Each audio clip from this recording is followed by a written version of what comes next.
하나님 말씀 에베소서 1장 22절하고 23절만 봉독합니다. 또 만물을 그의 발 아래 복종하게 하시고 그를 만물 위의 교회의 머리로 삼으셨느니라. 교회는 그의 몸이니 만물 안에서 만물을 충만케 하시는 이의 충만함이니라. 아멘. 지금 이게 원래 이것이 교회대 1단원 2과, 1과하고 2과가 이게 녹화가 안 됐어요. 그래서 지금 46과까지 다 끝나고 지난주에 1단원 1과, 오늘은 2과까지 해야 됩니다. 그 다음에 또 하나 녹화가 잘못되어 있는 부분이 있어요. 남은 자, 이 굉장히 중요한 부분인데, 그래서 다음 주까지 남은 자까지 하면 이제 지금 이것이 교회다의 프로그램은 이제 끝나게 되는데, 1단원에 지금 오늘 굉장히 길어요. 이 페이퍼가 1단원 2과가 제일 깁니다. 자를 수가 없을 만큼 길어요. 지금 여러분 A4가 지금 14장인데 14장 제가 1시간에 맞춰야 됩니다. 원래 처음에 1월 달에 둘째 주하고 셋째 주 이게 2주간 했던 건데 오늘 제가 1주간에 마치려고. 이걸 잘라버리면 또 안 돼요. 긴 부분이 여기하고 은사 부분 두 가지가 깁니다. 그런데 요거 좀 길어요. 1단원 제목이 뭐였죠? 1단원 제목 생각납니까? 창세전에 하나님 교회는 창세전에 설계되었다. 교회는 언제? 창세 전에 설계되었다. 하나님의 머릿속에 세상을 지으시기 이전에 하나님 머릿속에는 세상을 짓는 것이 목적이 아니라 교회 세우는 게 목적이었다. 하나님의 머릿속엔 창세전부터 하나님 마음속에 끓어오르던 사랑이, 하나님의 마음속에 끓어오르던 어떤 사랑이 있었어요. 이 사랑은요, 이 끓어오르는 사랑은 이게 언젠가 폭발을 하는데 그 폭발에서 세워진 것이 교회다. 지금 그 얘기를 하려고 사실은 이 책이 쓰여진 겁니다. 하나님의 사랑의 관점으로 보는 거예요. 지난주도 말씀했지만 하나님의 눈으로 교회를 보자. 그래서 오늘은 완벽한 머리이신 하나님. 이과는 완벽한 머리가 완벽한 머리이신 하나님, 삼위일체 하나님을 말하는 거예요. 여기서요.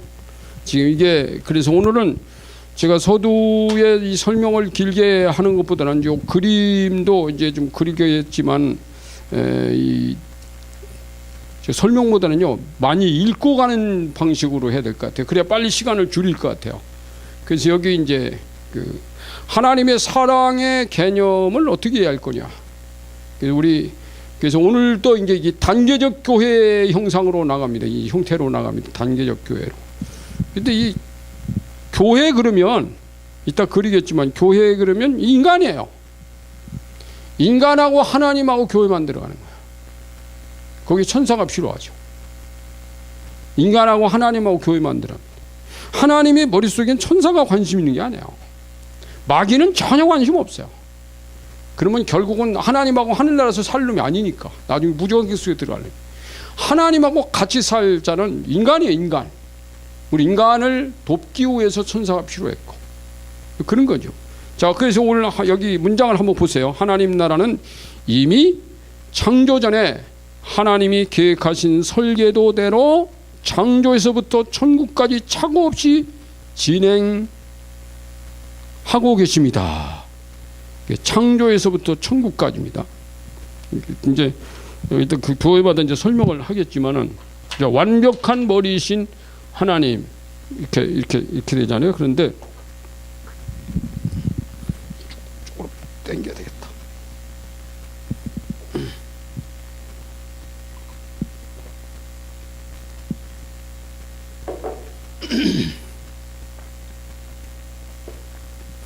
이게 이제 이렇게 이제 여기가 천국입니다. 여긴 뭘까요? 이게 에덴 동산이요. 하나님이 처음에 만든 그 동산이 에덴 동산입니다. 여기서부터 여기까지가 오늘 가는 거예요. 설계도대로 창조에서부터 첫 번 창조된 동산 에덴 동산에서 천국까지 하나님 머릿속에 있었는데 이게 착오 없이 시대에 따라서 진행하고 계시다. 놀라운 것은 여러분, 하나님은 지금도 일하고 계시다. 많은 사람들은요, 하나님과 성령님은 아무것도 안 하시고 가만히 주무시고 계신 분으로 착각하고 거예요. 그러니까 강단에서 하나님이 지금 뭘 어떻게 진행하시는지, 예수님과 하나님, 그 다음에 성령님은 이 교회에서 뭘 지금 하고 계시고 싶으신지 이게 관심 없어요. 그걸 봐야 돼요, 여러분. 성경에 있는 문자만 계속 보면 안 됩니다. 오늘 하나님이 이 교회에서, 이 민족에서 무슨 일을 어떻게 하실 건가, 이걸 봐야 돼요. 이걸 찾아야 돼요. 그래서 창조자 하나님은 창조서열 맨 위에 절대 주권자로, 지난주에 다 한 겁니다. 하나님 계시고, 그 다음 누가 있어요? 인간이 있고, 그 다음 누가 있어요? 천사, 그 다음 마귀도 있어요. 마귀, 악한 천사, 타락한 천사, 자연물이 있습니다. 근데 이제 이 하나님께서 이제 이것을 지으신 분은 하나님이십니다. 그래서 사실은 이 지구 때문에 하나님이 이 어마어마한 우주를 만들었다 지난주에 설명했죠. 지구가 혼자서 공중에 못 떠 있어요. 여러분, 거미줄 얘기를 제가 했습니다. 거미줄이요, 줄 하나 가지고는 안 됩니다. 거미가요, 먹이 하나 찾기 위해서 이게 엄청 수많은 선들을 아래 위로 오가고 또 빗선으로 오가고 그러면서 쫙 감아가지고 그렇게 해야만 이게 유지가 되는 거예요. 지구가 공정에서 공전과 자전을 같이 하는데, 이 공전과 자전을 해 내가 살아있거든. 팽이가 돌지 않으면 죽어버리듯이 지구가 그래서 계속 움직이고 있는 거야. 이 하나님의 이 인력에 의해서. 그러면 이 지구 하나를 지탱시키기 위해서 이 어마어마한 우주가 필요했어요. 이들이 다 지구를 지탱시키는 거예요. 이게 하나님입니다. 한번 생각해 보세요. 그 지구는 왜 있을까요? 제가 그랬잖아요. 하나님이 그 지구에 인간 살리려고, 그 다음에 인간은 왜 있을까요? 교회 때문에. 그러니까 이 교회 때문에 하나님이 이 어마어마한 우주를 만드시고 이 우주 가운데 일하고 계시다. 교회 때문에 일하고 계신 거예요. 여러분 그렇게 아시면 이제 이게 이제 이해를 해갈 수 있어요. 자, 그러면 봅시다. 여기 나 여호와가 옛적 이스라엘에게서 나타나 이르시기를 내가 무궁한 사랑으로 너를 사랑하는 거로 인자함으로 너를 인도하셨도다. 이게 지금 개역 성경에서는 무궁한 사랑으로, 제가 그렇게 써놨어요. 개역 개정판에서는 영원한 사랑으로. 근데 영원한 사랑으로보다는 무궁한 사랑으로 표현하는 게 더 좋을 것 같아요. 그래서 제가 무궁한 사랑으로, 자, 여호와의 인자와 긍휼이 무궁하심으로 우리가 진멸되지 아니함이니이다. 이게 예레미야가 3장 2절이고 위의 것은 예레미야 31장 3절입니다. 자, 하나님은 하나님의 형상대로 인간을 창조하셨습니다. 하나님의 형상이 뭐예요? 사랑과 거룩입니다. 사랑과 거룩한데 거기에 사랑과 거룩의 인격을 지닌 거예요. 이게 인간이에요. 하나님의 생각, 하나님의 정, 하나님의 감정, 하나님의 의지는 사랑과 거룩으로부터 파생돼 나옵니다. 그러니까 이 사랑과 거룩에서부터 인간이 만들어지고, 인간이 궁극적으로는 사랑과 거룩한 인격을 지니고 여기서 살 거예요. 사랑과 거룩한 인격을 만들기 위해서 주님이 죽으셨고 성령이 오신 거예요. 사람들은 예수님만 주님으로 믿고 영접하면 끝난다고 생각하는데 아닙니다. 예수 그리스도가 내 안에 들어오셨으면 그분의 인품, 그분의 인격, 그분의 생각, 그분의 감정, 그분의 의지가 거룩함으로 그 사랑 속에 다 포함되어 있습니다. 그것이 우리 안에 형성이 돼야 돼. 그래서 성령이 오신 거야. 굉장히 중요한 부분이에요. 우리가 7단원에서 누더기에서 새 옷으로 할 때, 누더기에서 새 옷으로 그것도 사람들이 많이 봤더라고요. 자, 그래서 창세기 1장 26절이죠. 하나님의 형상대로, 하나님의 형상은 하나님의 인격 곧 사랑과 거룩함과 긍휼의 성품을 말합니다. 이 단어를 한 단어로 압축하면 사랑이라고 말할 수 있습니다. 에베소서 1장 4절에서 하나님은 이미 창세전에 그리스도 안에서 선택된 교회에 대해서 말씀하신 것을 보면 교회는 이미 우주의 설계도 안에 있었다는 것을 알 수 있습니다. 자, 하나님의 창조가 얼마나 섬세하고 인간 창조의 신비가 거기 있잖아요. 창조 과학자들에 의해서도 증명됐습니다. 수백억 광년의 우주를 발견해냈으나 그 끝을 모르듯 우리는 하나님의 크기를 다 알 수가 없습니다. 그분의 설교된 내용과 범위, 거기에 담겨진 인간에 대한 사랑의 분량과 순도를 헤아릴 수가 없습니다. 인간 창조만 봐도 흙으로 빚어놓고 그 코에 생기를 불어넣으시니 사람이 생명이 되니라. 창세기 2장 7절이죠. 하였으나 흙이라는 무기물 속에 생기라는 영이 어떻게 담길 수 있으며, 이거 신기하죠? 담겼다 하더라도 어떻게 살아있는 영적인 존재가 될 수 있는가? 그렇다면 인간을 영적 생명체로 봐야 하는데 이것을 어떻게 설명할 수 있을까요? 의문을 남깁니다. 엄마의 자궁 안에서 정자와 난자가 만나 수정되는 장면 하나로도 이게 굉장히 신비합니다. 이건 하나님이 나를 이 땅에 보내시기 위해 얼마나 섬세하고 신비하게 일하셨는지를 알면 내가 얼마나 고귀한 존재인지를 알게 합니다. 아버지에게서 나온 2억 내지 3억 마리의 정충들이 어머니 자궁 안으로 들어갈 때 자궁경부 안쪽에서 산성물질인 백혈구들이 그 정충을 공격하는데 거기서 대부분이 죽고 살아남은 정충들도 2개의 나팔관이라는 갈림길에서 한쪽을 선택해야 하는데 2개의 나팔관 중에 한쪽에 난자가 있는 거야. 한쪽 나팔관에서 단 1개의 난자가 기다리고 있어. 그 난자를 만나게 될 정충들은 200 내지 500마리에 불과하다고 합니다. 그 정충들이 난자를 만나면 난자 벽에 머리를 쳐박고 뚫고 들어가야 하는데 그때 정충의 머리에 첨체라는 부분이 있어서 거기서 투명대라는 난자의 막을 녹여내는 분비물들이 나온다고 합니다. 자, 그 여러 개의 정충들 중 제일 먼저 투명대를 녹이고 들어간 놈이 수정을 하게 되며 수정과 동시에 난자는 투명대의 성분을 정충에 절대로 뚫을 수 없는 성분으로 변화시켜 다른 정충들이 들어올 수 없게 만든다고 합니다. 이렇게 수정이 이루어지는 과정은 실로 신비한 사건이며 그 작은 정충 속에 아비의 영혼육의 유전자가 담겨 있고 난자 속에는 어미의 유전자를 담아 혈액형 기질 등이 닮은 걸로 잉태되며 하나님은 이것을 절대로 바꾸시지 않는 사실이 더욱 놀라울 따름입니다. 하나님이 신비한 거예요. 이것은 결코 우연이 아닙니다.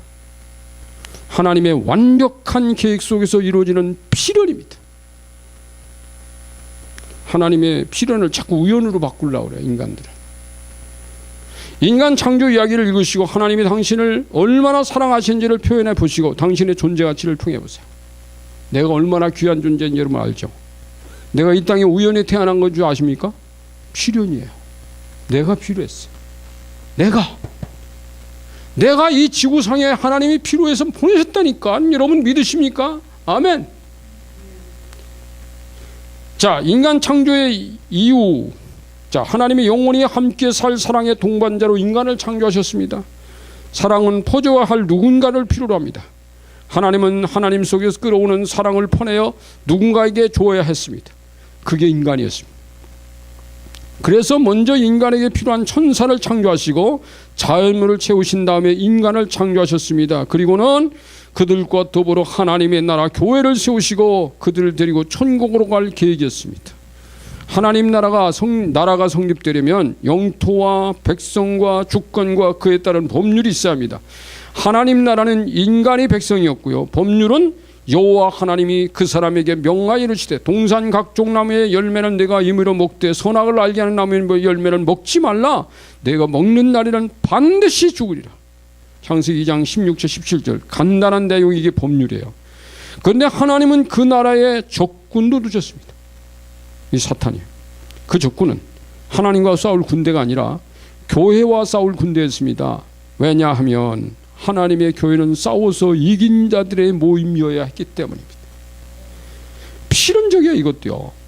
그러니까 여러분, 원수 마귀와 싸워야 되는 것은 우리의 필연이라니까요. 우연히 만날 놈이 아니에요. 반드시 싸워서 이겨가지고 천국 가는 거예요. 하나님은 이런 상태로 뒤에 나올 6형태의 교회를 지나 마지막 신약 교회 시대까지 끌고 오셨습니다. 여기가 이제 신약교회입니다. 이렇게 천국 바로 밑에가 신약교회입니다. 그래서 이제 그 밑에 보면 하나님 그랬어요. 내 손을 잡고 나와 함께 싸워 이기자. 이렇게 하나님은 인간과 손잡고 이긴 나라에서 사랑을 주고받으며 영원한 행복을 갖고 가고자 하셨습니다. 자, 하나님의 가슴 속에 있던 교회들.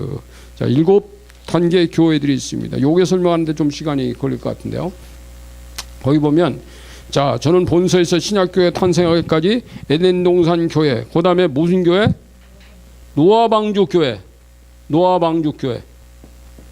그 다음 또 무슨 교회 있어요? 족장교회 있습니다. 족장교회. 족장교회.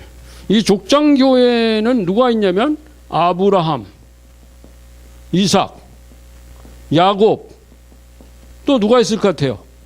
요셉. 요 4명이 이 족장교회에 있습니다. 그 다음에 광야교회가 있어요. 광야교회. 광야교회. 이게 신약교회가 너무 커버린다. 자, 광야교회. 광야교회 다음 무슨 교회? 정복교회. 그 다음에 정복교회 다음에 뭐요? 바벨론교회. 그 다음에 신약교회. 그리고 천국이에요. 이렇게 갑니다. 이렇게 점차적으로 올라갑니다. 제가 왜 이렇게 그린지 아세요? 에덴동산 교회보다는 신약교회가 월등하게 상당히 높은 단계에 올라가 있는 거예요. 하나님은 진보하신다 그랬죠. 하나님의 창조는 에덴동산에서 끝나는 게 아니라 여기가 목적이에요. 일단 한번 생각해 봅시다. 하나님이요, 에덴동산에 뭐가 있었죠? 거기도 보면 강이 흘러요. 무슨 비손, 기손, 히데겔, 유브라데강 막 그런 게 흘리는데 그 강 좌우에 아름다운 과실들이 있어가지고 거기에 그 과실들이 있었다. 그 인간들은 그걸 먹는 거야. 그걸 먹어요. 그런데 여러분 천국 얘기를 할 때 그 요한계시록 마지막 부분에 가보면 천국에도 보면 생명강이 흘러요. 그런다 그랬어요. 22장에 보면 생명강이 흐르고 그 좌우에는 생명나무 과실들이 달마다 열려. 12가지 생명나무. 그래서 그 인간은 그걸 먹고 천국에서 영생을 하는 거야. 그 나무 이파리는 이렇게 스치기만 해도 사람들이 치료가 되기 때문에 거기는 아픔이나 고통이나 이런 게 질병이 없었다는 거예요. 놀랍죠. 에덴 동산도 질병이 없었어요. 여기도 없었어요. 근데 이거는 파기될 동산이고 영원한 동산인데 하나님이 천국을 약간 맛만 보인 데가 에덴 동산이에요. 여기서 하나님이 영원히 인간과 살 것이 계획이 아니었어요. 하나님은 단계를 통해서 이렇게 올라갑니다. 이게 지금 이제 설명하면서 갈 거예요. 에덴 동산 교회는 하나님과 인간이 동행하는 교회였다. 내가 너와 함께. 그래서 하나님이 에덴 동산에서 아담과 하와가 거니는데 하나님도 에덴 동산을 거닐었다. 이렇게 나와요. 에덴 동산과 그 옆에 하나님 함께 거니시는 하나님으로 나오는 거지. 그럼 뭐 에덴 동산 아담과 하는 뭐냐? 여기 보니까 하나님이 인간에게 준 권위는 관리자의 위치였다. 네가 여기서 생육하고 번성하면서 다스리고 정복을 해라. 정복자의 인간. 그러면 다스림과 정복의 대상자는 인간 안에 서있는 천사나 타락한 선사, 자연물은 우리 밑에 내가 다스림 대상이에요.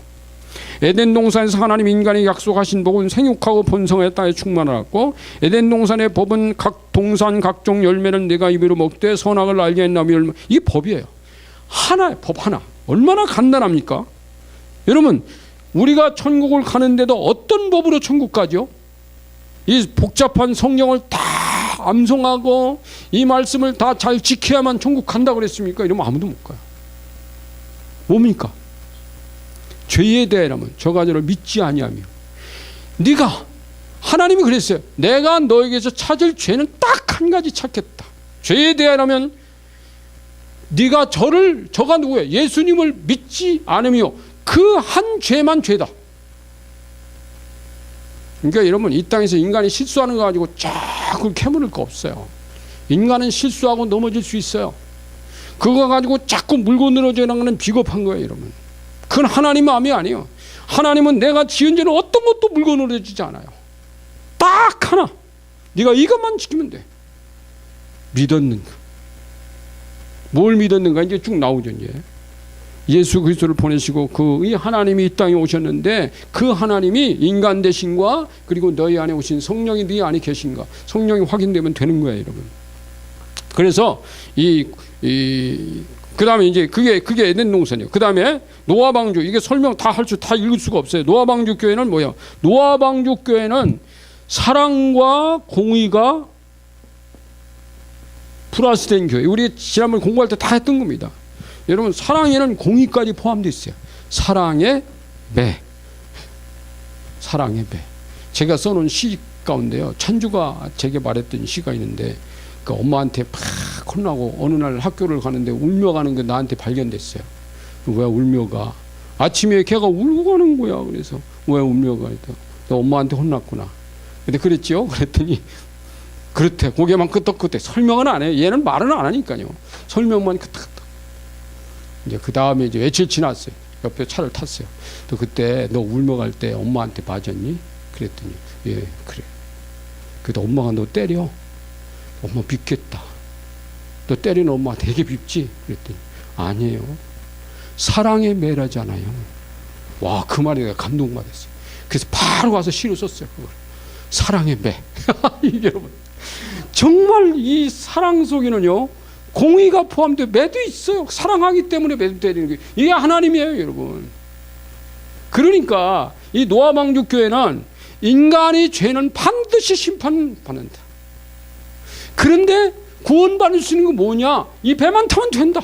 이것도 간단해. 그러니까 이 노아 방주 교회도 딱 한 가지만 하면 돼. 배 지어서 거기 타는 거야. 네가 지어서 네가 타라 이거야. 그게 이제 여기 노아 방주 교회 나오는데, 여러분 노아 방주 여기 설명을 제가 쭉 다 하진 않습니다. 그러면 거기 두 번째 보면은 노아의 때까지 인류는 장수와 번성의 복을 누렸습니다. 쭉 그래서 다시 넘겨보세요. 넘겨보면 노아 방주 교회는 죄악의 관영은 그 결과에 하나님의 심판도 따라온다는 원리를 가르쳐준 교회였습니다. 하나님의 심판도 따라와요. 노아 방주 교회. 그러니까 죄악은 심판도 있다. 자, 하나님은 물로 세상을 심판하시는데 죄와 심판이란 두 의미를 지닌 그 물 위에, 이 물은 뭐냐면 물이 점점 올라차. 인간의 죄가 점점 많아지기 때문에 물도 높아지는 거예요. 그 다음에 그것은 심판이다. 그런데 놀라운 거는 이 물 위에 방주는 떠 있습니다. 이 노아 방주 교회가, 이게 노아 방주라면 여기 이게 물이 있다고 칩시다. 그런데 이것은 죄요 플러스 심판이요. 죄와 심판이 올라가면 방적이 떠 있는 배, 방주는 어떻게 될까요? 배도 올라갑니다. 접촉점은 있는데요, 얘를 먹을 수는 없어요. 죄가 올라가면 교회도 같이 올라갑니다, 여러분. 올라가야, 여러분, 교회가 물속에 빠져 죽으면 안 돼요. 그렇게 교회 하나님 그렇게 안 만들었어요. 세상에 죄가 올라가면 심판도 올라가는데, 그러면 노아 방주 같이 뜹니다. 내려오면 같이 내려와요. 접촉점은 있지만 노아 방주는 죄와 심판과 상관이 없는, 이게 하나님의 사랑이에요. 이게 노아 방주 교회입니다. 그래서 하나님이 노아 방주, 이거 7개 교회는 제가 그냥 만든 거예요. 왜? 성경에 보면은 지난번에 우리가 그 영적 전쟁할 때 이김에 대해서 아시아 7교회 쭉 얘기했잖아요. 에베소 교회에서부터 시작해서 라우디아 교회까지 쭉 있었잖아요. 7교회.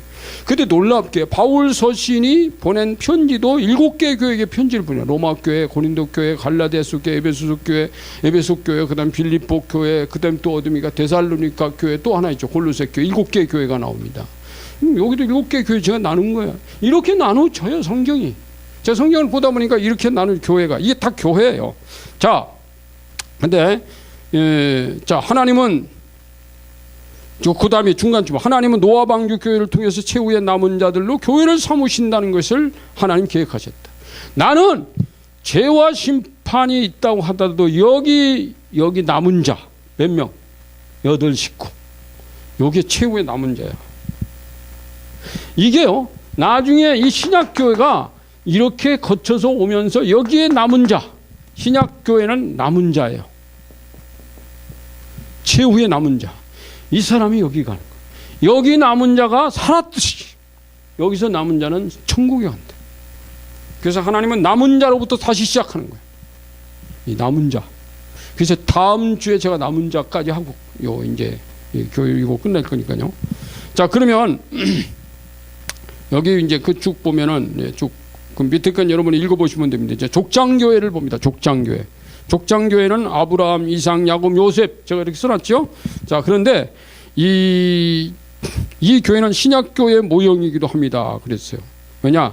아브라함은 하나님, 성부 하나님을 상징하고, 이삭은 예수님을 상징하고, 또 야곱은 성령을 상징하고, 요셉은 교회 상징합니다. 그러니까 이 아브라함과 이삭과 야곱을 통해서 요셉이가 나오지, 야곱 하나에서 요셉 나오지 않는단 말이에요. 여러분, 그래서 하나님이 요셉 보고 늘 그럽니다. 나는 너희 아브라함의 하나님, 이삭의 하나님, 야곱의 하나님, 증조 할아버지부터 따지는 거예요. 그리고 너의 하나님이다. 오늘날 하나님이 그럽니다. 너희 교회, 너희 찬양교회는 하나님의 교회요, 그리스도의 교회요, 성령의 교회니라. 할렐루야. 이게 이제 주님의 말씀이에요. 아브라함이 하나님, 이삭이 하나님, 야곱이, 왜 하나님이 그렇게 성부, 성자, 성령 상징하는 인물들인데, 거기서 이제 여기 이제 우두머리, 거기 우두머리 누굽니까? 아브라함이죠.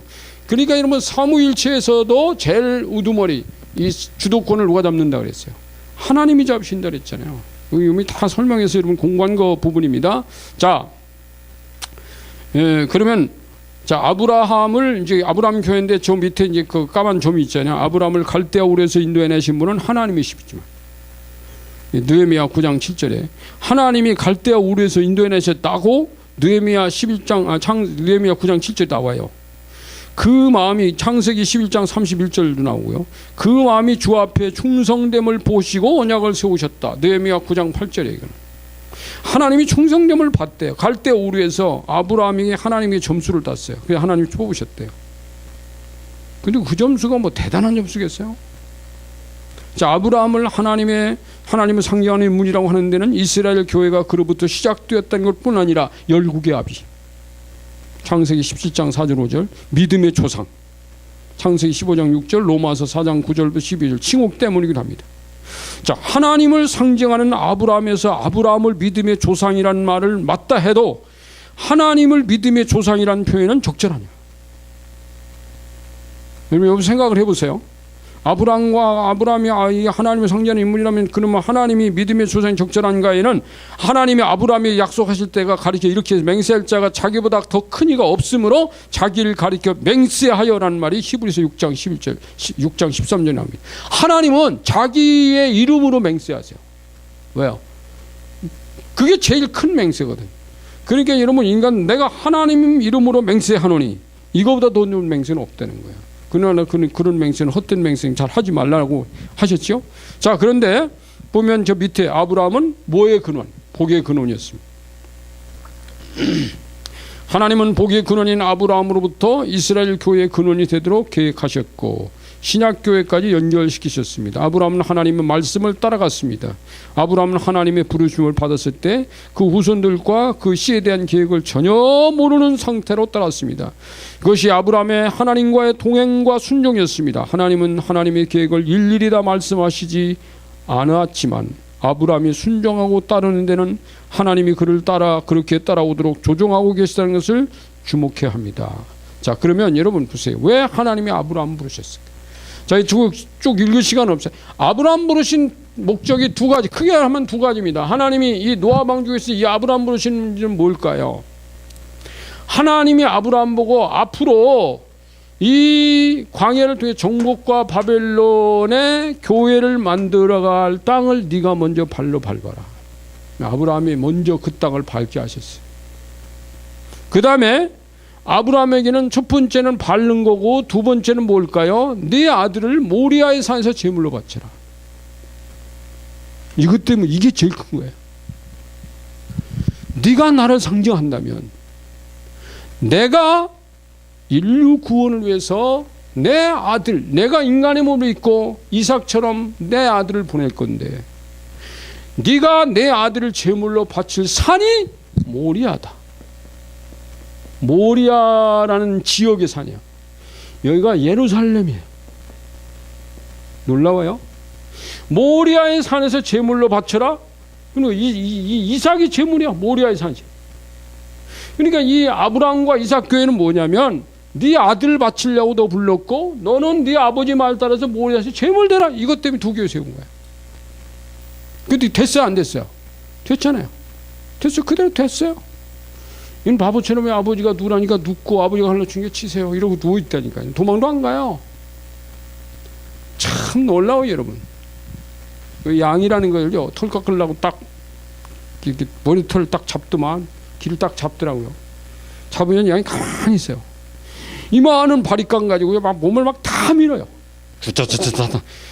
놀랍게 양털 깎는데요 바리깡이 막 커요. 그걸 가지고 툭 미는데 3분이면 양 한 마리 딱 깎아놔요. 안전히 아주 알몸으로 나와요. 딱 3분밖에 안 걸려요. 근데 놀라운 것은 이 양은 주인이 다 깎으시도록 자기 몸을 내맡겨 놓고는 가만히 있어요. 놀랍죠? 이삭이요. 어린 양 예수, 어린 양 이삭 목을 치려고 해도 가만히 있어요. 아, 이게 이러면 이게 교회 모습이라니까. 오늘날 우리의 교회 모습이어야 돼. 이것 때문에. 근데 놀랍게 여러분 모리아의 산에 솔로몬이 하나님께서 솔로몬에게 뭐라 했냐면 모리아의 산에서 거기다가 성전을 세우라. 그 모리아의 산에서 성전 세우는 장면이 그 나중에 이게 여기 나옵니다. 이제 그 쭉 보세요. 이제 이삭 교회가 이삭은 웃음이란 뜻인데 회개와 웃음. 인간에게 준 선물이 두 가지가 있는데 그건 회개와 웃음. 웃음이 축복이에요, 여러분. 자, 이삭은 모리아의 산에서 제일 밑에 보세요. 순종의 제물이 됨으로써 2000년 후에 그곳에서 십자가에 달리실 예수 그리스도의 사건의 리허설의 모델 되려고 왔어요. 제일 밑에 이삭이 번제에 쓸 나무를 1번이죠. 1번 나무를 지고 오른 모리아의 산을 예수 그리스도는 십자가를 지고 그 산에 오르셨습니다.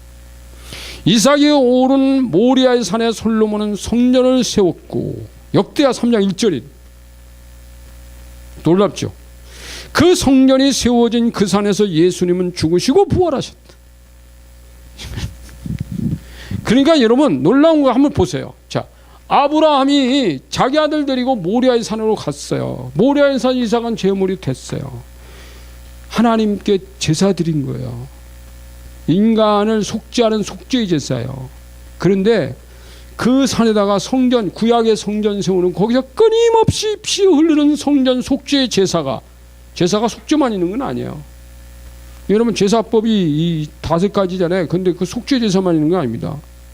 어떤 것은 양의 죽음이요 하나님께 제사만 드리기 위해서는 어떤 제사는 죽어서 이스라엘 백성들이 거기서 화목하게 하는 화목의 제물로도 다 이스라엘 백성들이 먹어요. 제사장과 같이 먹는 제물로 되는 거예요. 여러분 그러니까 교회 안에서는 뭔가 하나님께만 드리는 것이 아니라 인간과의 관계를 위해서도 피 흘린 흔적이 나와요.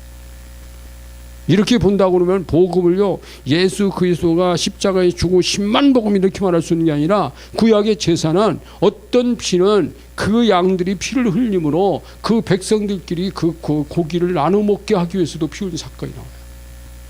근데 복음이라고 하는 것을요 딱 하나로만 딱 접점을 찍으면 안 되는 부분이 있어요. 이 신구약을 다 보면요. 그래서 성경을 많이 보고 많이 연구해야 돼요. 그 다음에 여기 보면 이제 그래서 이제 야곱교회 나옵니다. 그 다음에 야곱교회 쭉 뛰어서 야곱은 생년을 걸고 싸운 전투적 인물입니다. 모친의 뱃속에서 형과 대결하고 외삼촌과 대결하고 가나안 땅에 와서 그 땅 사람들 싸워 이겼어요. 하물 백성들로 싸우잖아요. 세계에서 성령은 싸워주시는 영이십니다. 그래서 야곱은 성령을 상징하는 인물이라고 할 수 있습니다. 교회도 원수의 땅에서 그 땅을 뺏기 위해 싸우는 자로 부르셨습니다. 창세기 25장 23절에서 이 족속이 저 족속보다 강하겠고 큰 자가 어린 자를 섬기라는 말씀이 있다면 예수님은 제자들에게 원수보다 강한 권세로 그를 제할 권세를 주시리라 누가복음 10장 19절에서 약속하셨습니다. 성령 강림으로 비로소 신약교회가 세워졌던 것처럼 야곱이 이스라엘이라는 이름으로 부여받았을 때 비로소 구약의 이스라엘 교회가 시작됩니다. 이 야곱이 이스라엘이라는 이름으로부터 그 나라가 시작되는 거예요.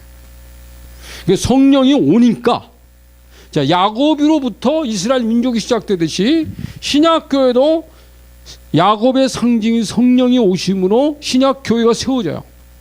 다 이러면 연결이 되는 거예요. 이렇게요. 성령이 오시기 전에 교회는, 신약 교회는 안 세워졌습니다.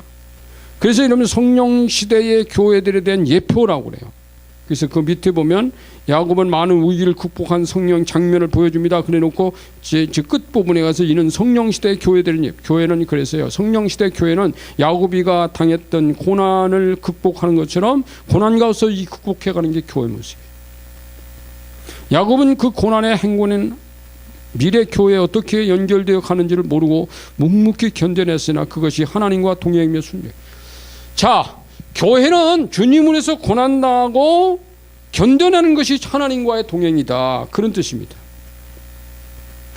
야곱은 라헬을 사랑하여 그의 가정을 꾸리기 원했으나 하나님은 12 아들을 주어 번성의 나라, 번성하는 교회의 뜻을 세우셨습니다.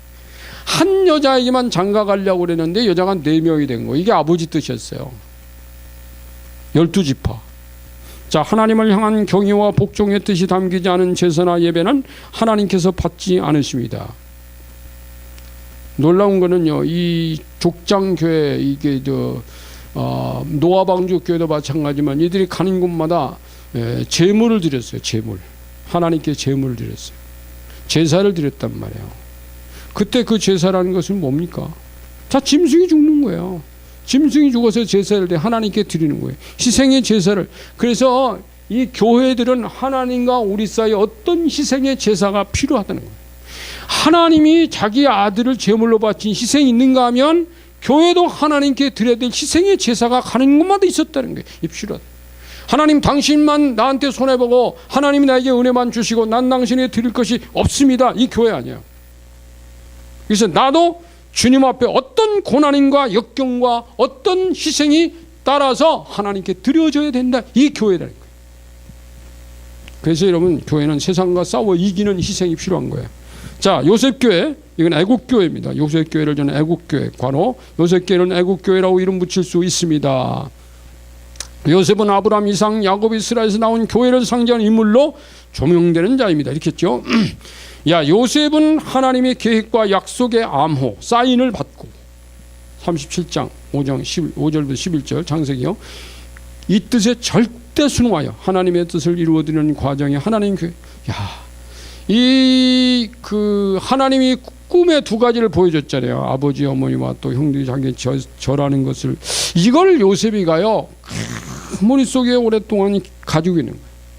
그래서 여러분, 이 보디발의 집에서 그 고통을 당하고 노예처럼 부림을 당하면서도 17세에 팔려갔다면 한 20세쯤 되면 도망쳐서 자기 집으로 올 수도 있는데 안 옵니다. 왜 안 올까요?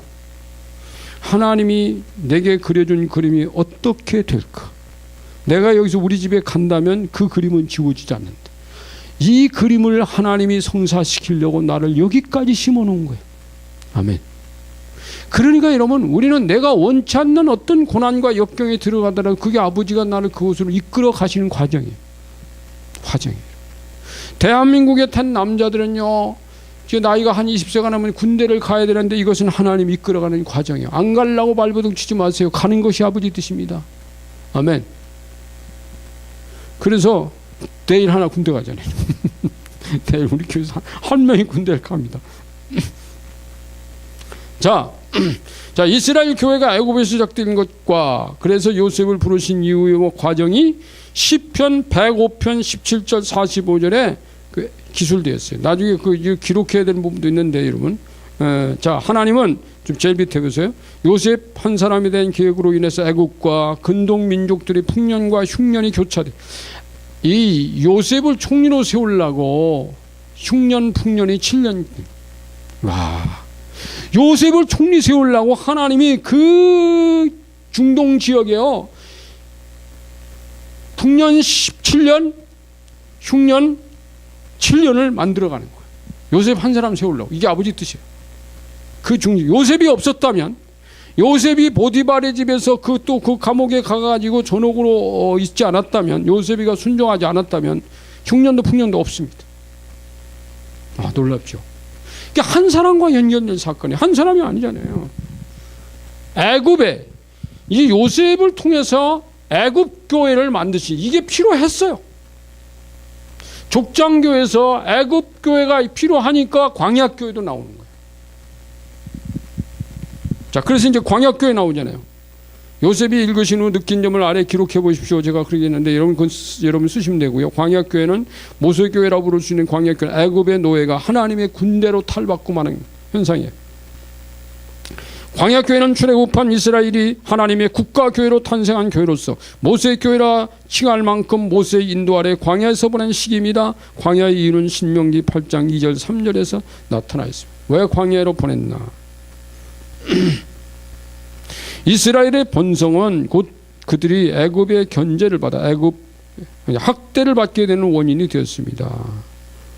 시편 105편 24, 25절이 있어요. 요셉을 모르는 왕조가 탄생하면서부터 자연스럽게 히브리 민족은 그 왕조로부터 탄압을 받게 되었는데, 역사학자들은 학대받은 시점이 모세의 출생 즈음으로 보고 있습니다. 그러니까 430년간은 아니고요, 한 수십 년 동안 학대받은 거예요. 모세 출생이 한 80년 받았다고 보면 되는 겁니다. 그러나 학대를 받을수록 이스라엘 민족은 더욱 번성해 갔습니다. 이게 놀라운 거예요. 교회 본성이 원수의 공격의 빌미가 되지만 그럴수록 교회는 더욱 번성하게 될 것이라는 것이 증명입니다. 이때로부터 하나님과 이스라엘 관계가 이제 트이기 시작하는 겁니다. 이제 하나님 광야 40년 동안 이스라엘 민족하고요 엄청난 관계를 트어 가기 시작하는 거예요. 자, 그래서 조금 이제 중간쯤 오세요. 이제 그들은 광야로 나와 애굽의 노예라는 누더기 근성을 벗어버리고 하나님의 백성 즉 하나님의 군대, 출애굽기 12장 41절 51절에 라는 신분으로 탈바꿈되는 기간을 보내게 되었습니다. 이게 세번역 개역 개정판에요 51절에는 또 하나님 군대라고 하는군요. 하나님의 무리라고 그랬어요. 히브리어 원문은 군대로 똑같이 41절과 51절에 단어가 하나도 틀리지 않고 군대로 나와 있는데 왜 하나님의 군대를 그냥 이스라엘 무리라고 그렇게 설명했어요? 이 번역에 문제가 있더라고요. 그래서 개정판이요, 우리 개역 성경보다 번역을 잘못해놓은 것도 있어요. 그래서 여기 한번 다 봅시다. 또 광야에서 하나님은 그들 가운데 임재하시는 하나님을 보게 하셨습니다. 느헤미야 9장 20절에서는 광야에서 하나님이 선한 영을 주사, 이게 굉장히 중요해요. 느헤미야 9장 20절에는 광야에서 하나님이 선한 영을 주사 그들을 가르치셨다라고 기록. 와, 이 놀라운 거예요. 이 광야교에서요 하나님이 이스라엘 민족에게 선한 영을 주어가지고 가르쳤대요. 와,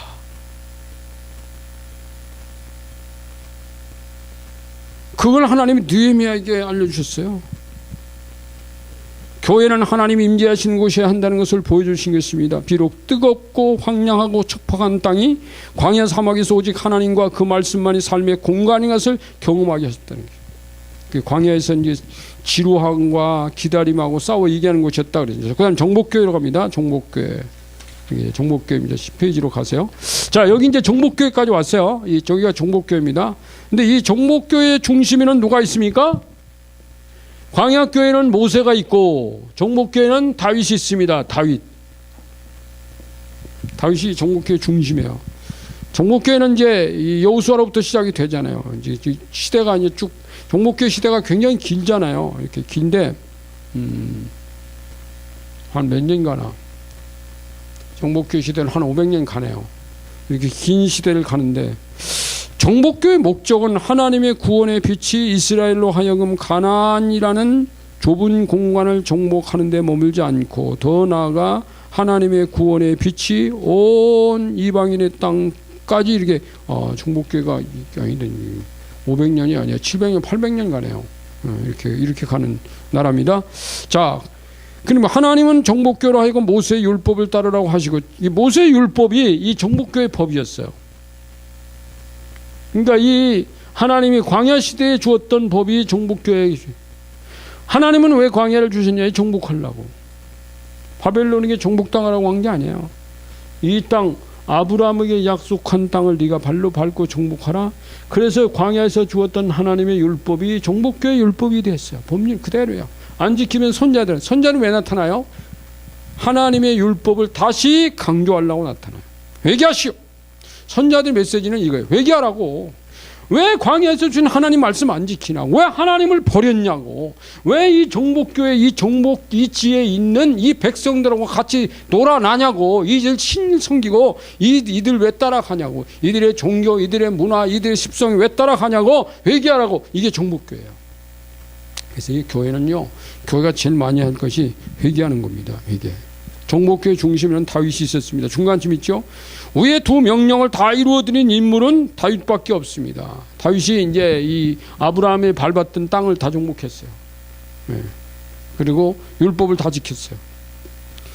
자, 그러나 정복의 백성들은 요소와 그를 따르던 장로들의 세대가 지나자마자 타락하기 시작했어요. 자, 이것은요, 놀라운 겁니다. 성경이 있어요. 이것은 이미 하나님께서 요단강 동편에서 모세와 여호수아를 불러 예언하신 말씀대로였습니다. 신명기 31장 6절. 신명기 31장하고 신명기 32절에 보면요, 이 하나님이 모세에게 다 알려주세요. 야, 너희 백성 정복 여기 가면 여기서 반드시 다른 신 섬기고 나 버릴 거다. 아니야, 하나님 안 했어요. 그 왜일까요? 그래서 이게 하나님 머릿속에는 바벨론 교회까지 있는 거예요. 그럼에도 불구하고 이스라엘은 솔로몬의 때까지는 번성해 왔어요. 정복교회의 정점은 솔로몬까지입니다. 솔로몬 시대에서부터 내려가는 거예요. 내려가. 정복교회가. 최저점이 어디에서? 최저점이 어디라고 그랬어요? 썼어요, 여기다가? 최저점이 없네. 바벨론 교회에서 그게 나와요. 최저점은 므낫세라고. 자, 그래서 이제 바벨론 교회가 나옵니다. 여섯 번째 교회는 바벨론. 11페이지로 가세요. 이게 바벨론 교회예요. 바벨론에서 회개하고 회복하는 전화 의복의 기회를 상기하셨습니다.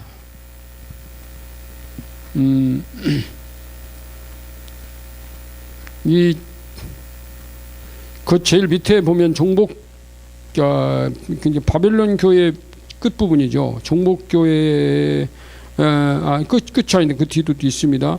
하강기르는 이게 나오죠. 가운데쯤에 히스기야의 아들 므낫세에 이르러서 최저점을 찍었습니다. 나오죠. 유다와 예루살렘 주민이 므낫세의 게임을 받고 악을 행한 것이 여호와께서 이스라엘 자손 앞에서 멸하신 모든 나라보다 더욱 심하였더라. 와, 주변 국가보다 더 심해요.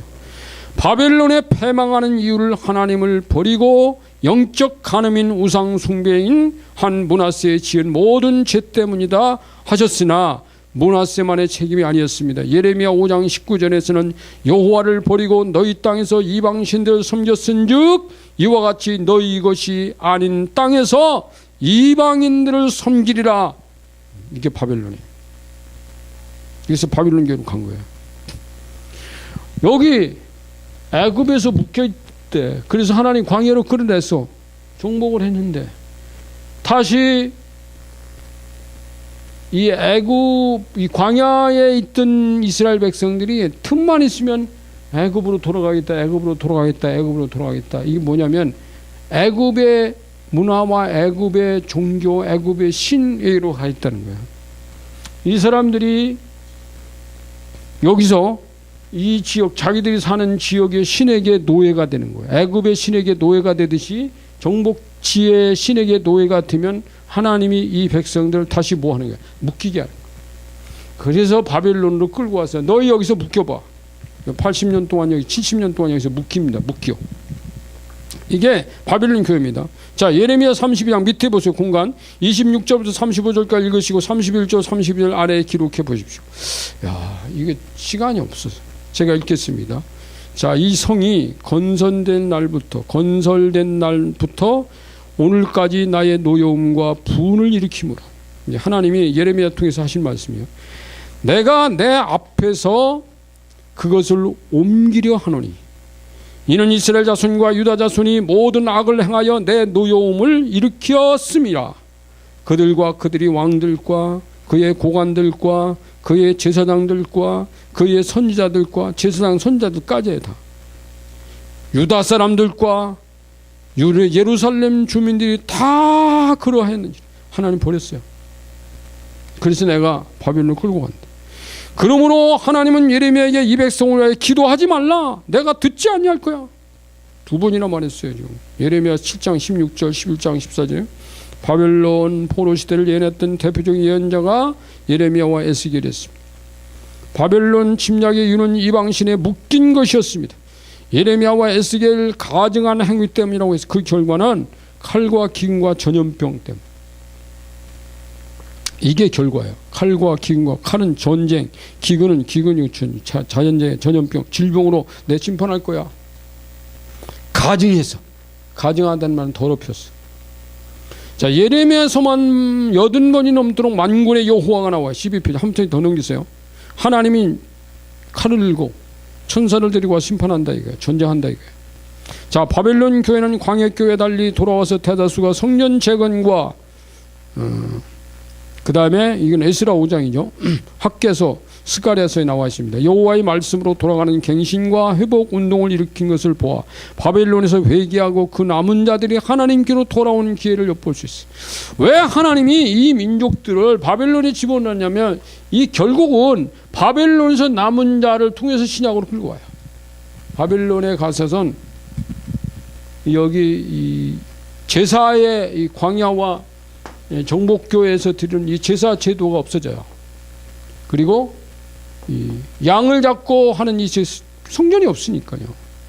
율법만 남아요. 그 율법을 어떻게 지킬 거냐? 하나님 말씀을 어떻게 지킬 거냐? 그래서 그 말씀을 공부하고 순종하기 위해서 유대인들이 기도초와 이 회당이라는 걸 만들어 가지고 매 안식일마다 모여요. 모여가지고 거기서 하나님 성경 말씀대로 순종하고 살자. 그런데 그게 하나님이 남긴 자. 제사도 필요 없어 이제. 하나님이 예루살렘 성전을요 필요 없었어요. 근데 나중에 하나님이 이 돌아와서 다시 세웁니다. 작게라도 다시 세우라고 그래요. 신앙의 중심이라. 그래서 학개 스가랴, 이 스룹바벨. 그러면 여기 이 바벨론 교회의 대표적인 인물이 뭐냐면 여긴 뭐 유대인 인물 별로 안 나와요. 나중에 에스라 선지자가 나오고 느헤미야도 나오고 그 다음에 성전 세운 사람이 이제 학개 선지자고 스가랴 선지자를 통해서 세웁니다. 그리고 스룹바벨은 총독으로 들어요. 스룹바벨은 원래 왕족이었어요. 왕족. 다윗의 왕족이 있습니다. 끌려갈 때 같이 끌려갔던 왕족으로 끌려갔다가 나중에 돌아온 사람. 그래서 그 사람을 왕족의 대표자로 세웠던 거예요. 그때 그 사람이 왕이 되는 건 아니에요. 총독이 되지, 총독. 자, 그래서 이 예루살렘의 성전 재건을 하는 것은 중요한 것은 하나님의 말씀으로 돌아가게 한 다음에 예스라엘 선 세우고 해가지고 돌아가게 한 다음에 됐습니다. 자, 그런데 여기 이제 내용들은 여러분이 쭉 다 읽어보면 아는 내용 읽어보시면 돼요. 제 밑에 보면니까 이후에 유다 백성 회당에서 율법 토라, 이 토라가 율법이나 넓은 의미는 히브리 성경 전체와 더 넓은 의미는 율법과 관습이나 의식 전체를 포함한다 이렇게 써놨죠. 읽고 하나님을 경배하는 회당 종교로 발전하게 됐습니다. 그러므로 그 시대에 헬라와 로마의 속박을 받으면서도 그들은 정치적인 자유보다는 종교적 자유를 더 갈망하는 신앙으로 발전했다라고 성서학자는 보고 있는 거예요. 유다 민족의 영적 배신으로 바벨론으로 포로가 되었으나 유다 율법 종교로 생존 수단으로 붙들고 회당 중심의 종교로 발전하게 된 것은 후에 가정 중심, 지역 중심으로 나타난 신약교를 위한 하나님의 철저한 계획이었다고 볼 수 있다. 그래서 유일신 신앙, 성전과 해당 제사 이렇게 돌아가게 하셨어요. 디아스포라, 제 밑에 보면 디아스포라가 아니고 유대인들이 이때 많이 전 세계 흩어지는, 그래서 나중에 그 흩어진 유대인들을 통해서 신약교회를 세웁니다. 하나님이 이 신약교회를 위해서 바빌론 교회를 만드셨어요. 놀랍잖아요. 이제 신약교회 넘어갑니다. 보세요. 신약교회는 하나님이 인간 성령, 하나님의 성령이 인간 안에서 성전 삼아 임재하심으로부터 시작된 교회입니다. 그러니까 신약교회는 뭐예요, 그러면? 예수님이 죽으심과 부활과 그 다음에 예수님의 죽으심의 부활을 증거하기 위해서 모인 사람들 속에 성령이 오시잖아요. 예루살렘에서 오순절날. 신약교회 세워지는 거예요. 그러니까 그때까지는 유대인들이 회당이라고 하는 게 있어요. 회당에서 늘 율법을 공부하고 외우고 암송하고 기도하던 곳이에요. 근데 하나님이 거기를 통해서 신약교회를 만들어가지고 이제 신약교회는 여기까지는 이렇게 이제 이런 거, 이걸 이제 그림으로 그리면 이런 거예요. 자, 이렇게 예수님이 있어, 예수님이. 이게 예수님이 계신데 이게 이렇게 되죠. 여기 아브라함, 아브라함부터 시작을 해가지고 아브라함은 전체잖아요. 그 나중에 남은 자 바빌론 교회 이렇게 여기 바빌론 교회입니다. 여기 바빌론 교회. 예수님은 바로 여기 계시고 여기 계신데 요 사람들이 나중에 예수님 만나서 예수님이 이방인과 땅 끝까지 복음을 증거하는 요점을 향해서 여기에 6개 교회가 온 거예요. 예수님을 중심에 신약 교회가 이제 세워지는 거예요. 신약 교회는 예수님을 중심에 세워져서 신약 교회가 천국으로 가는 거예요. 이방인 땅 끝까지 다른 교회 필요 없어요. 이제 여기서는 유대인이 중심이 되는 게 아니에요. 이제 하나님의 성령이 중심이 되는 거예요. 자, 이게 지금 그 밑에 문장을 여러분이 읽어보시면 그런 문장들입니다. 자, 그 제일 밑에 보면 신약교회는 예루살렘부터 시작되었습니다. 나오죠? 예루살렘은 하나님의 성전이 있는 장소였습니다. 믿음으로 아브라함은 부르심을 받았을 때 순종하여 장래 기업으로 장래 유업으로 받을 땅에 나아갈새 갈 바를 알지 못하고 나갔으며, 자, 이는 그가 하나님이 계획하시고 지으실 터가 있음을 받았습니다. 히브리서 11장 8절 이제 믿음장에서 그게 나옵니다. 하나님이 불러서 갔어요, 아브라함이요. 자, 말씀으로 보아 하나님이 아브라함을 부르셨을 때 아브라함의 머릿속에 하나님의 터, 하나님의 성이라는 한 장소의 그림을 그려주셨다고 추측하게 합니다. 머릿속에 하나님의 터와 장소가 있어요. 나중에 보면 하나님은 그곳에서 이삭을 제물로 하여 제단을 쌓으러 가시고, 그 터, 그 장소가 모리아의 산이에요. 아브라함 머릿속에 그걸 넣고 그곳을 다윗성으로 삼으시더니 솔로몬 성전 세우시고 그곳에서 하나님은 그 아들을 제물 삼아 장사와 부활의 권능을 보여주셨으며 마침내 그곳에서 지곳의 지구상의 마지막 하나님의 교회의 하나님 나라인 교회를 세우셨습니다. 이 신약교회. 하나님이 아브라함에게 바라보게 하시고는 그 믿음대로 이루셨습니다. 그리고 신약교회 이후에 예루살렘의 신약교회를 세우시더니 요한계시록이 많이 와요. 새 예루살렘, 이게 천국입니다. 자, 신약교회는 아담이라는 전체 시작하여, 여기 제가 그랬죠, 전체 시작하여 예수 그리스도는 한 사람으로 좁혀졌다가 다시 땅 끝 전체로 확대해가는 교회가 되게 하셨습니다.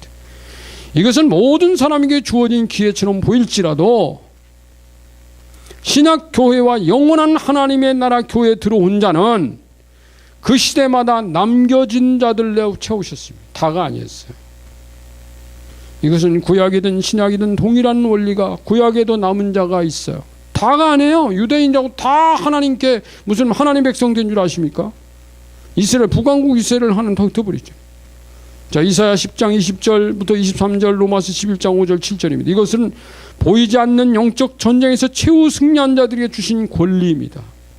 신약교회는 성육신하신 예수께서 십자가에 죽어주심으로 흘려주신 보혈에 기초하여 부활이라는 완전한 기둥으로 세워져 승천과 영생이라는 지붕으로 지어진 교회입니다.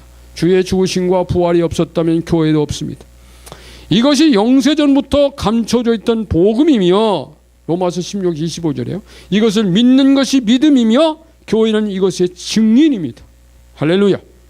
그러므로 신약교회는 어떤 공간적 가시적인 성전은 없고 위에서 밝힌 것처럼 인간의 몸이 성전이 되었습니다. 이제 가시적 성전은 필요 없어요. 그것은 미래 하나님 나라에도 가시적인 성전은 없고 주 하나님 곧 전능하신 이와 및 어린 양이 그 성전이라. 요한계시록 21장 22절 했습니다. 신약교회의 마지막은 하나님 나라 안식에 들어감으로 끝나게 됩니다. 행의 구원이 아닌 믿음으로 말미암아의 구원입니다. 그래서 여러분 나중에 거기 보면 히브리서에 나옵니다. 거기 밑에 보면요, 안식이라는 얘기가 나오는데, 또한 모세는 장래에 말할 것을 증언하기 위하여 하나님의 온 집에서 종으로 신실하였고, 히브리서 3장 5절이에요. 여기 장래라는 말씀에 주목해야 됩니다. 자, 1, 2, 3, 4, 5가 있죠. 믿는 자들은 안식에 들어가지만 믿지 않는 자들은 하나님의 안식에 들어갈 수 없다고 했습니다. 히브리서 3장 19절이고 4장 3절이에요. 이 일은 세상 창조 때부터 정해진 것이라고 했습니다. 안식에 들어갈 수 있는 믿음은 복음에 순종하는 것을 의미하며 불순종은 불신을 뜻한다고 했습니다. 여기도 이제 3장 18절, 4장 1절, 2절, 5절, 6절이죠. 이 안식은 구약의 안식 개념은 아닙니다. 구약의 안식 개념은 신약 안식 개념은 달라요. 안식에 들어가기 힘쓰라. 이것을 불순종에서 빠져나와 복음에 순종하는 삶을 의미한다고 했습니다. 4장 11절. 이다시 히브리서예요. 안식은 영원한 쉼을 의미합니다. 이게 영원한 쉼이에요. 여기서 구약에서 안식은 영원한 쉼이 아니에요. 여기가 영원한 쉼이에요. 이것 때문에 하나님은 에덴 동산 교회부터 시작을 해서 이렇게 쭉 거쳐서 노아 방주, 족장, 광야, 정복, 바빌론 신약 교회까지 지금 우리는 여기 있어요. 우리 마지막은 여기입니다. 할렐루야. 내가 여기 있었더라면 예수 못 만날 뻔했죠. 여기 있었더라면 못 만날 뻔했죠. 여기서 만났어요. 할렐루야. 그래서 여러분, 우리가 여기서 이 천국을 그리면서 이 하나님을 경배하면서, 여기서 천국 가서도 우리는 하나님을 찬양하고 하나님을 경배해야 되기 때문에 여기서 예배하고 찬양하고 하는 걸 즐겨야 돼. 즐겨. 아멘. 기도하겠습니다. 자, 오늘 이 말씀 붙들고, 자, 우리가 이렇게 그 에덴 동산 교회부터 여기까지 달려왔는데, 여기까지 달려오도록, 자, 하나님은 얼마나 철저하게 일하시는가 감사하세요. 내가 오늘 여기에 있기까지 하나님은 얼마나 철저하게 나를 관리하셨나, 그 감사하는 기도 하시겠습니다. 할렐루야. 감사합니다. 하나님, 에덴 동산에서부터 지금까지 하나님은 나를 하나님의 거룩한 나라 남은 자로 남기려고 준비하시고 철저하게 일해오신 거 감사합니다. 하나님을 찬양합니다. 경배합니다. 하나님만 높입니다. 위대하신 하나님, 이제 내가 영원히 하나님을 찬양하며 경배하는 자로 마지막까지 남긴 자가 되게 하여 주세요. 감사하고 예수님의 이름으로 기도합니다. 아멘. 아멘.